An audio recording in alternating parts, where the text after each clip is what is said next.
is Alan? Well, I'm Alan. This is Paul. If you hear me talk about Paul, this is my brother Paul. And our lovely and talented camera person here, this is Jennifer, my wife. So give a little bit of introduction there. The kids aren't out here right now, or we could go through them too. And my dad, you a lot of times see him. He helps milk. So that's the other guy that's usually in the barn is my dad. His name is Dad. Why do you help so much on the farm? Alan says it's because I get the grace of his presence. Well, my vast knowledge, passing it on to the younger generation. No, I just enjoy it. I was just gonna say, I wish I could just stay here all the time, but you gotta make money somewhere.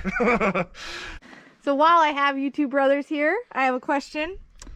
I hear you have a gorgeous and talented sister who lives out west now. Is that true? Yeah, it's true, and she's very humble.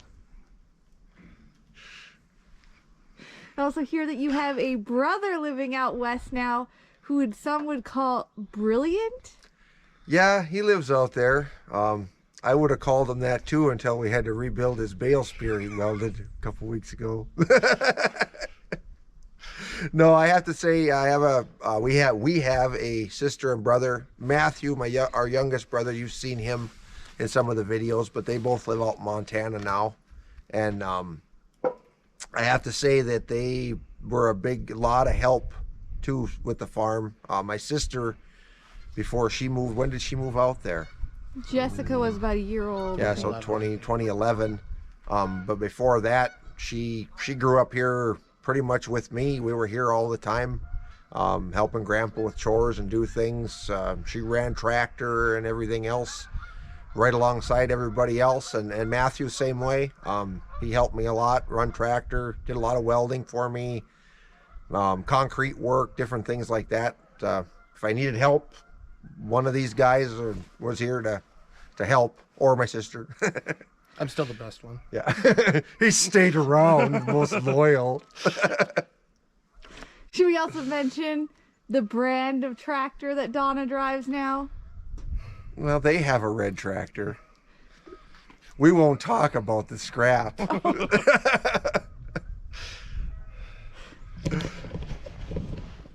She married a John Deere mechanic, so they have John Deere He's equipment. got plenty of job security. That's why they bought a John Deere, because he could steal parts for it. Oh, we're gonna get hate mail now. You are. You really are. In that Deere's defense, it's good. It was one of the last good ones before the... Speaking of John Deere, was there a question about asking, or did we already cover that, about a John Deere tractor that if I ever bought one, I would like to have? No, I guess there wasn't a question. You had mentioned it with that other one. Okay, one John Deere that I wouldn't mind owning. Actually, there's two different ones. I would probably take either one. Besides the 820 we have is either the old 2-cylinder 830 diesel. I would not mind having one of those. Those are a beast. They're cool. And I think Paul even agrees with that. Yeah, that's one. If I was gonna pick two Deeres, that's one of them. I did have a little video of my phone of him pulling one at the tractor pull, or an R. I like the old R's too. They were pretty cool. Yeah, an R would be cool. My other Deere would probably be like a 4960 front wheel assist. Oh yeah. When they were full mechanical, those were pretty cool. Why do you have a bunch of different breeds instead of just one or two breeds? I'm the reason we have more than just one or two breeds. Absolutely no reason or logic behind it. I just wanted one. My Guernsey was a Christmas present. My original brown Swiss was an anniversary present. I screwed up there. Sometimes just get flowers.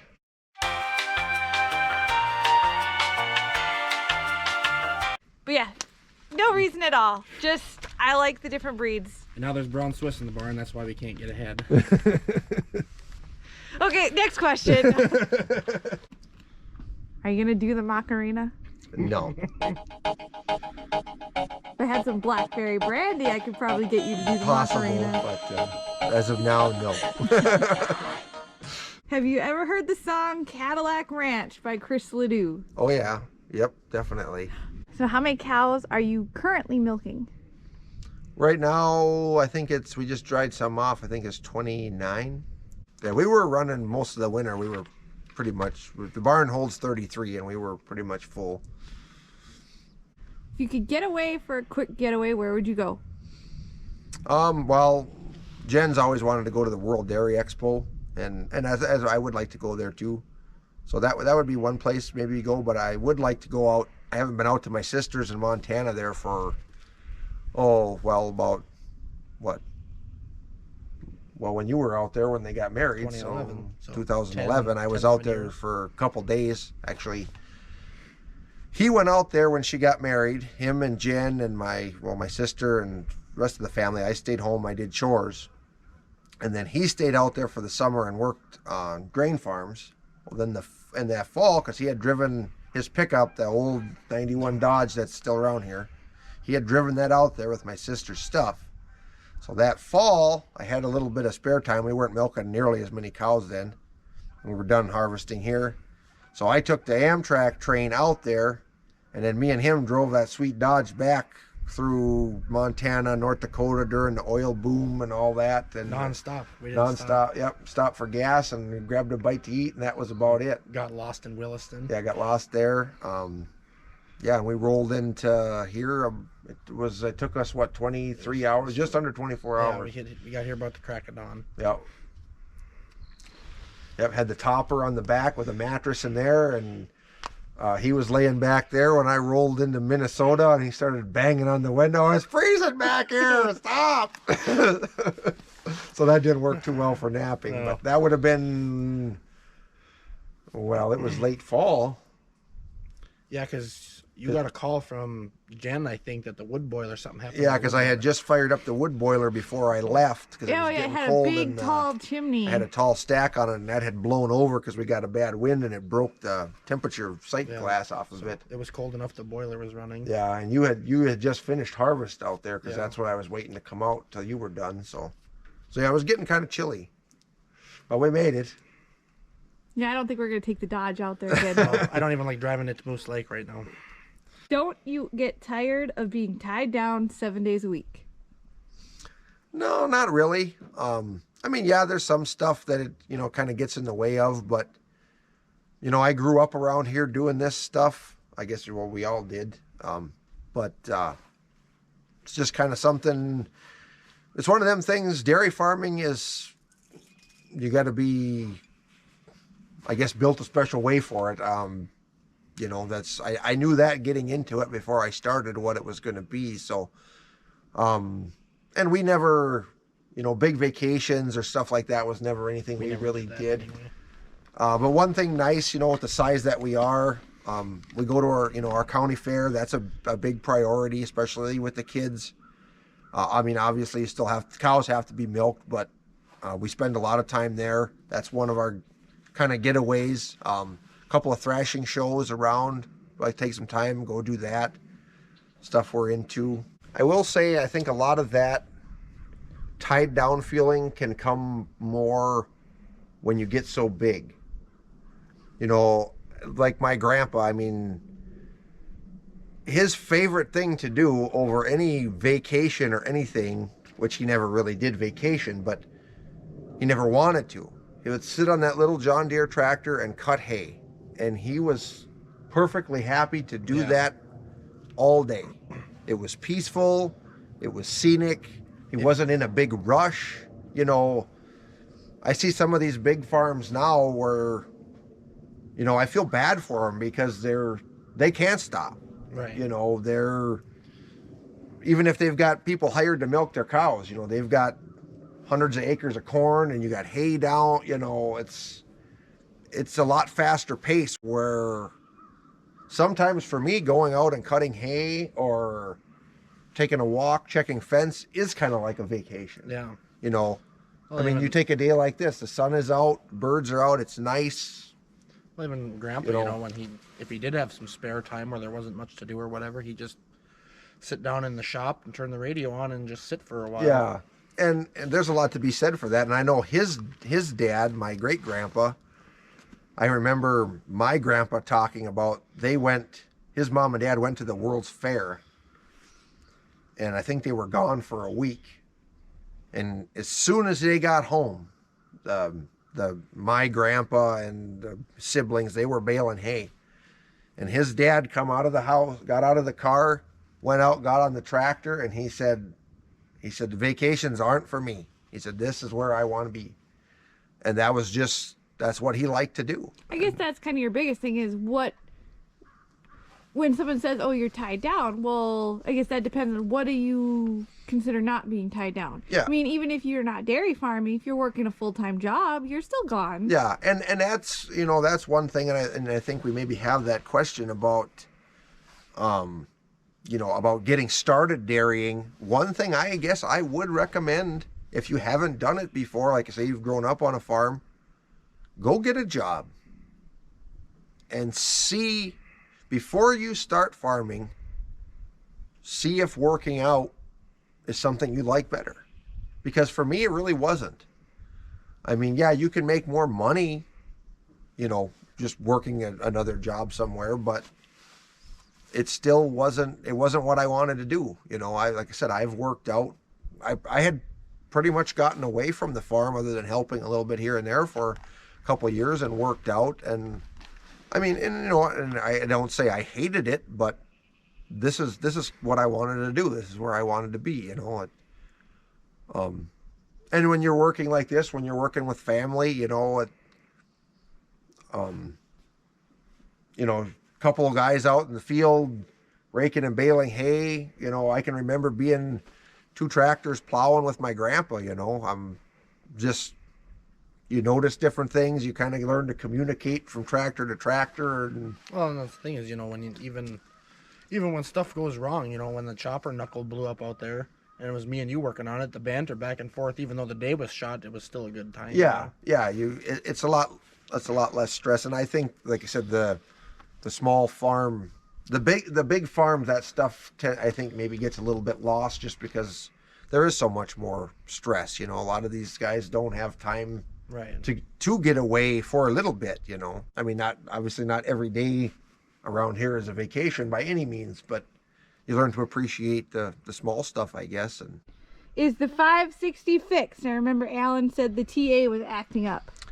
Yeah, the TA is probably going to be acting up for a while. We took it over to our mechanic over here, and sounded like on what he figured was wrong with it on the bottom end. What did he say? 2,500. Yeah, 2,500 at least. But the way he said, it's not going to hurt anything running it like it is. The only issue with it is you got to have the tractor rolling to get the transmission out of gear. But I mean, that's for right now, it's going to stay like it is, but we do have it over there. I don't know if I talked about it before, but it was starting to have a valve go. You could hear it when it would crank over. You could hear it kind of psst, psst, psst. And so we took it over to him. He's kind of got some slow time right now, so he said he could take it apart and he could just mess with grinding the valves and doing that himself, so save us some money there. So that is off getting that done now. But as far as the TA goes, that's gonna stay like it is for a while, unless the YouTube revenue goes way up. So make sure you subscribe. Like, subscribe, share. Watch them. Yeah, watch them. Play them overnight. Playlists, fall asleep to them. And I should also mention, we have had people ask before, that 560 is actually, it's actually Paul's tractor. He brings it over here, and he gets to use it here. I get to use it. I'm really appreciative of it, because it's nice of him to do that. Alan's covered all the repairs, but yeah, it pretty much stays here for the most part. But it's a good tractor. It really comes in handy for a lot of stuff, other than it is a little thirsty on some occasions, but I really like it. It does fit nice on the square baler. I like it. Yeah, square baler and the corn planter, that 4-row planter, I really like it for. But yeah, that is actually his tractor. So if money was no limit, how much land would you run? How many tractors and implements would you have? Would you still do dairy, or just fat cattle, or do cash crop and custom harvest? Far as land wise, I don't know. I'd probably pick up as much as I could. I'd like to try to get as much as I could close by for sure. Equipment wise, If money was no object, if money was no object, but I do have to say, if money was no object, I wouldn't go new. I don't think I would go new. I'd have some nice Nice vintage. Steigers. I mean, everything here would be fully restored. Yeah. You know, some nice classic power. I can't really say I'd go. As far as other equipment, I would go new. Nice new skid steer. Like Yeah, shiny something one. like that. Haying equipment, you know, that's something that. Maybe like a newer winter feeding tractor. Yeah, maybe something Heated like cam. that. But yeah, as far as brand new, I wouldn't. I would stay away from that. As far as the cattle, I think I would continue to dairy. Being money would be no object. I mean, I would either totally redo our barn or Freestyle. build a new facility, but have something really just top of the line nice. if money was no object, would you still stay small or would you go bigger if you could afford employees? No, I think if money was no object, the dairy would probably stay 30. Family manageable. Yeah, family manageable. You know, being the land would get bigger. Obviously, you're gonna have to do something with that. As far as cash cropping, around here, your best cash crop is probably hay. Yeah. You can do decent small grain here, but I don't know, the last few years that hasn't really paid out very well either. Planned out very well with the weather has been off. But as far as corn, very seldom will you. I think in the last probably 20 years, I know of 1 year that we had actually decent combining corn, and people in corn country would laugh at what that corn looked like here. Yeah, the best way to make money here farming is to run whatever you grow through an animal. Yeah, and there's a few guys around here who have experimented with soybeans a little bit. I know nothing about soybeans. I know they were running, I think, about 45 bushel to the acre. Whether that's good or bad, I don't know, but I know it's a lot better than 30 years ago. Yeah. They planted some across the road. I think they got about 5 bushel to the acre. So, but yeah, as far as cash cropping, I think hay is about your best cash crop around here. If money was no object, what would your operation look like? Would you bottle your own milk? Probably, that would be one thing I would probably look into, putting in our own bottling plant and doing that.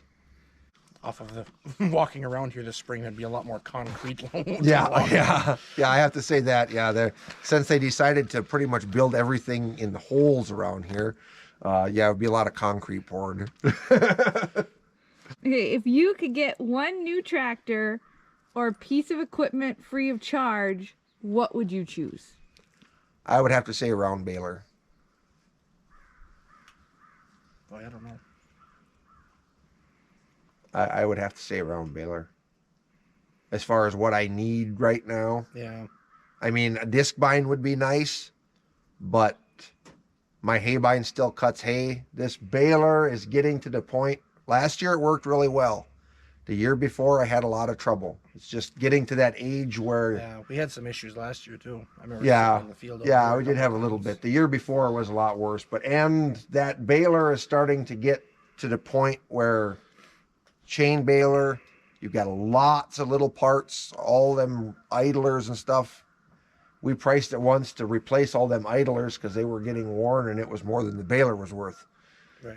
Where hay bind, that it still cuts all the hay. I mean, yeah, it's going to have issues, but it's not as Most of its issues are just wear parts anyway. Yeah, Rollers, and guards, there are a and lot things. more parts available Yeah. for that than the baler. So I would have to say, not that I wouldn't like a disc bind either, but I think a new round baler would be, if money was no object, that would definitely be. I guess just to say something different than Allen's, a nice big manure spreader would be nice. Yeah, I used to have a nice big one, but it was an old one, but the gearbox finally went out, and I'd like a big slinger. yeah. What are you going to do if they stop picking up your milk? Would you raise beefers or crop farm? Probably. Well, the amount of milk our crew drinks on its own, we'd never quit fully. But I would have to say probably run some beef cattle, and probably, depending on how financial wise we're sitting at if that happens, I'd probably work some off the farm too. But as far as a crop farming, like I said, as far as a grain farm type of thing, there's not enough to be made there really. Okay, though this one kind of ties into that. If you didn't farm, what would be your occupation? I don't know. I've actually, before I started milking, I actually did work off the farm. I went to school for auto mechanics, and I did that for a couple of years. I also worked at a parts store for a couple of years. And then here more recently, while we were milking this a couple of years ago, I did drive school bus. And actually, I did like that. The school bus driving at the company I worked for, it treated me real well. And I'm still actually technically hired there, but kind of just a sub, but I haven't driven for quite a while. So I don't know, I would maybe do that if that wasn't enough. The mechanic working, I liked, but it was getting my hands, starting to get where it was getting hard on my hands. So doing that full time, I don't know if that would work, but I'm not really sure. Whatever come up, I don't know, maybe I'd go work at Quick Trip. They're paying pretty good money. Are you going to shave off the beard? Oh yeah, it'll be probably another month or so, and depends on the temperature, but yeah, I'll shave it off for the summer. What is your favorite YouTube channel? I guess that could be for both of you. Trinity Dairy. Yeah, Trinity Dairy, obviously. No, but I don't know. There's a lot of great channels out there. I try to follow. I follow quite a few of them. A lot of them are pretty small yet, but I would have to say my favorite one's probably 10th Generation Dairyman. That channel, if you haven't watched him, check him out. But he's pretty big channel. They really do a nice job there, and that's kind of one of the channels that I started watching that kind of got me interested in starting our own channel, I would say, was that one. But I would say that's probably my favorite. Yeah, I guess I'm kind of a TikToker now. I kind of scroll through there mostly, but yeah, they're all good. 10th Generation, them guys from Wisconsin, I can't think of their name. They put in that Badger barn cleaner here a while back. Oh, Gearox. Yeah, I like them guys. guys. They've got a good channel too. Gearox Farms. Yeah, I guess I couldn't pick a favorite. Well, you can kind of go off of that question. Why did you decide to start a YouTube channel? Well, we never figured it was going to take off like this. It has been a nice side income, but I guess the main reason we started it was, well, Jen still is, and we both were at one time part of our county dairy association, and kind of trying to do it just another way to kind of promote dairy and promote farming. So that was kind of one of the big reasons was to do that. But actually, the dairy part of our channel, some of you often comment about we see more videos of the cows, but those videos actually do poorer on our channel than more of the equipment videos. So we try to get a pretty even mix. But I guess just to bring attention to farming in general. I mean, kind of what goes on with everything. We do a little bit of everything here. Yeah, there's so much propaganda from people who hate us. Yeah. And put something out. Yep. And social media, especially, well, you do the Instagram and Facebook stuff. That's Jen that does all of that. I'm not really involved in that unless she takes a picture of me, but you message people though. Oh yeah, I do message people that but as far as posting stuff on the Instagram and stuff, she puts that up, and she edits the videos. I must say she does a good job with that. But kind of lost my train of thought. But on YouTube, when we started the channel, that kind of stuff was really booming as far as people looking for information on agriculture. I think a lot of people were going to YouTube and things like that because it was kind of, they could get on your farm and see how things were done without actually having to take a trip to a farm, because especially in this area, there's so few farms around now. A lot of people in the next don't even drive by a farm. You know, we're kind of back here nowhere. A lot of people don't even know our farm is back here. But, you know, they can go on and look it up and, oh, here's a farm. Oh, okay. And I've seen a lot of comments on other dairy farm channels that, you know, hey, I never realized this is what went into producing milk or into, you know, producing corn or whatever, you know. So I think the whole advocating, I guess, in general has been a good thing. What's your milk tank results? Butterfat, protein, somatic cell, and bacteria. The butterfats runs about a 4.3 right in there. Protein's about a 3.2. Somatic cell, I think our last couple were 160. And what was the other one? Bacteria? I think our last official bacteria was 1. What brand are your pulsators called? The ones we're using now they're called Interpulse. They are a wireless pulsator. They just run on a vacuum. This one you'll notice is blue. The other ones are black. They're the same thing. These are actual Interpulse. They're the LL90s. These our dairy supply company, IBA, sells these under their label, but they're the exact same thing. They're made by Interpulse. The kits are the same, just one that they make for IBA. And what is the rest of your equipment? The rest of the system is De La Val, the vacuum pump, the milkers, pipeline, all that. The bulk tank is a Sunset. What has your milk price per hundredweight been like lately? It's been running around $21, I think. Last one was 23. Was it up that high? So yeah, it's been about 23 then. In your system, are you paid more for the milk solids, or are you still better to just pump out the volume? Well, it's kind of both. You definitely are paid better for higher components, milk solids in it, but the volume does make a big difference too, especially with the hauling. Well, especially now you have to have the volume. Like our size are there, they won't even pick you up. But yeah, you're paid.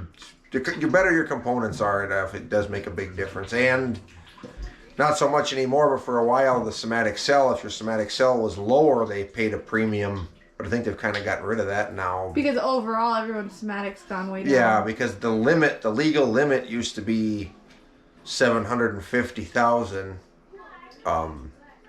And now they dropped it to 400,000. So that was kind of an effort to get everybody pushing to get it dropped down to meet that. Do you sell your milk locally, or do you keep it for your family?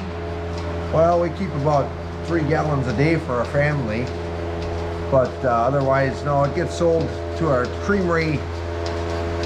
Now it's about, 120 miles from here probably. And they've got a few different plants throughout Minnesota, Wisconsin, and Iowa, but that's where ours goes now. When I first started, it went to Duluth north of here, which is about 50 miles, but that one's been closed down now. What, same creamery? It's the same creamery, but that particular plant of it has been closed. So what happens to our milk? That one goes, that plant there, they make dried whey protein.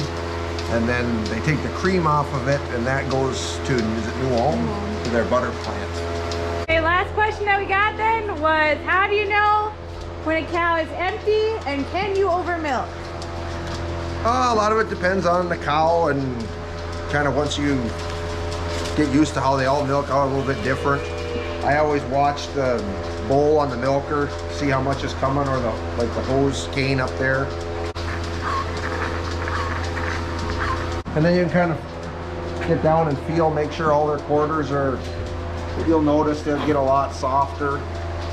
And you're better off if you leave a little bit in there versus over milking them is not good for them. It's hard on the teat ends. They'll get where they want to spread and they don't seal up properly. You get bacteria and stuff in there.